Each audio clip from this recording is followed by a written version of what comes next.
السلام علیکم۔ یہ فلمی پوسٹروں کا ایک سلسلہ ہے۔ یہاں ہم بدر منیر اور آصف خان کی کچھ فلموں کا ذکر کریں گے جن میں پشتو اور اردو فلمیں دونوں ہی شامل ہیں۔ پہلی فلم ہے دلہن ایک رات کی۔ فلم دلہن ایک رات کی 26 دسمبر بروز جمعہ کو سینما گھروں میں ریلیز ہوئی۔ اس فلم کے ہدایت کار ممتاز علی خان تھے اور فلم ساز ممتاز علی خان، چھاتا خان، محفل خان تھے۔ اس فلم کے ستاروں میں بدر منیر، یاسمین خان، مسرت شاہین شامل تھے۔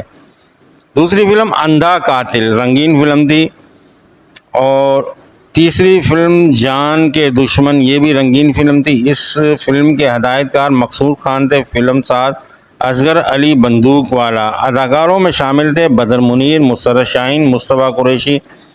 اس کے بعد پشتو فلم گزار، یہ بھی بدر منیر کی ایک بہترین فلم تھی۔ اس کے بعد پانچویں فلم تھی چور بازاری۔ اس فلم کے ہدایت کار اکرم خان تھے، فلم ساز رؤ بٹ تھے۔ ان فلم کی اداکاروں میں بدر منیر، نجمہ اور مصطفیٰ قریشی شامل تھے۔ اس کے بعد چھٹی فلم میلی مینا، یہ پشتو رنگین فلم تھی۔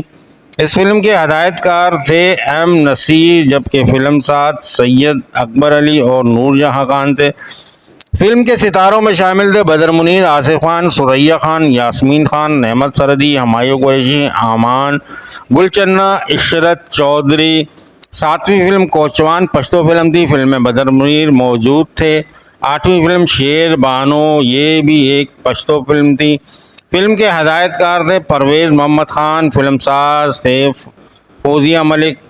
اس کے بعد پروفیسر۔ اس کے بعد نویں فلم کول پشتو فلم تھی۔ اس فلم کے ہدایت کار کیسر صنوبر تھے، میوزک ایس سنی نے دیا تھا۔ اس فلم میں بدر منیر یاسمین خان تھے۔ اس کے بعد دا خوات سب ہو گئے، یہ پشتو فلم تھی۔ فلم کے ہدایت کار شہناز بیگم تھی۔ رقص و نغمات سے سجی، یہ ایک زبردست بدر منیر کی فلم تھی۔ اس فلم میں آصف خان تھے۔ اس کے بعد شوق مار، یہ بھی ایک بدر منیر کی بہترین فلم تھی۔ 11ویں فلم شیشے کا دل لوہے کا ہاتھ، یہ فلم محترم جناب آصف خان صاحب کی تھی۔ 12ویں فلم انصاف پشتو فلم تھی۔ اس فلم کے ہدایت کار عزیز تبسم تھے، فلم ساز شہزاد میر خان اور سیریز خان تھے۔